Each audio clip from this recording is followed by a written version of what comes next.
Dans cette vidéo, vous allez découvrir l'histoire d'un bateau ivre nommé Arthur Rimbaud. Le 20 octobre 1854 à Charleville, ce bateau a été construit avec l'aide d'une femme, Vitalie Rimbaud, et d'un capitaine d'infanterie, Frédéric Rimbaud. Le capitaine a abandonné le bateau alors qu'il était encore tout neuf et, à partir de ce moment-là, la femme courageuse est devenue le seul alors du bateau. En cherchant à guider le bateau vers des fleuves impassibles, la femme lui a fait visiter les ports des écoles comme l'institution Rosa et le collège municipal de Charleville. Grâce à son incroyable capacité à transporter le latin et des chefs-d'œuvre de la littérature française comme Les Misérables de Victor Hugo, le bateau a remporté de nombreux prix prestigieux à seulement 15 ans. À ce moment-là, il semblait que le bateau naviguait vers un bon port, mais en 1870, la guerre franco-allemande a éclaté et le bateau en a profité pour démarrer ses liens et s'enfuir. Libre, sans personne pour le guider, il a cherché à arriver à Paris, mais il a été arrêté et a fini en prison, où il a dû passer quelque temps avant de revenir sous le commandement de son ancien capitaine. L'année suivante, en 1871, maintenant âgé de 16 ans, le bateau s'est échappé à nouveau. Heureusement pour lui, cette fois-ci, il a réussi à quitter définitivement son leurre. Ainsi, le bateau est parti au rythme de tohu-bohu triomphant vers Paris.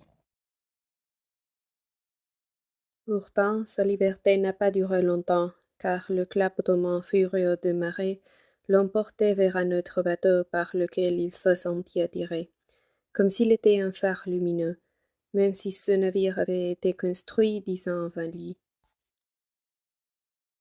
Le nom de l'autre bateau était Paul Verlaine. Les deux navires ont tenté de naviguer ensemble sur les eaux tumultueuses de la Bohême parisienne.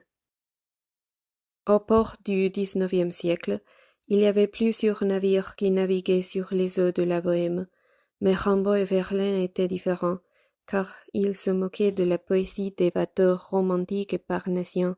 En fait, ils ont été appelés zutiques, et ils ont gravé ensemble des poèmes trop satiriques.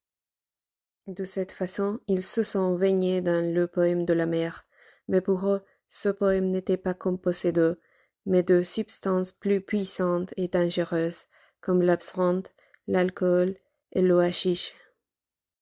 Cette combinaison a déclenché des hallucinations et des visions étranges pour les navires, qui se sentaient ivres et insoucieux de tous leurs anciens équipages. Cependant, les navires immobiles les regardaient avec dédain du rivage, car ils savaient que Verlaine avait déjà un équipage fixe qu'il avait quitté pour être avec Rimbaud. Un jour tumultueux de l'été 1873, Verlaine, ivre et en colère contre Rimbaud, lui a tiré dessus et l'a blessé à bâbord. Après cela, Rimbaud a été réparé et a décidé de suivre un autre cours. Cependant, avant de quitter définitivement la poésie, sa relation tumultueuse et ratée avec Verlaine l'a fait souhaiter que ce qui éclate et qu'il aille à la mer. De plus, Rimbaud a gravé son poème Une saison en enfer, inspiré de sa vie avec Verlaine. Plus tard, le navire s'est consacré au commerce international du café jusqu'à ce qu'il sombre finalement à l'âge de 37 ans dans les flots de l'éternité.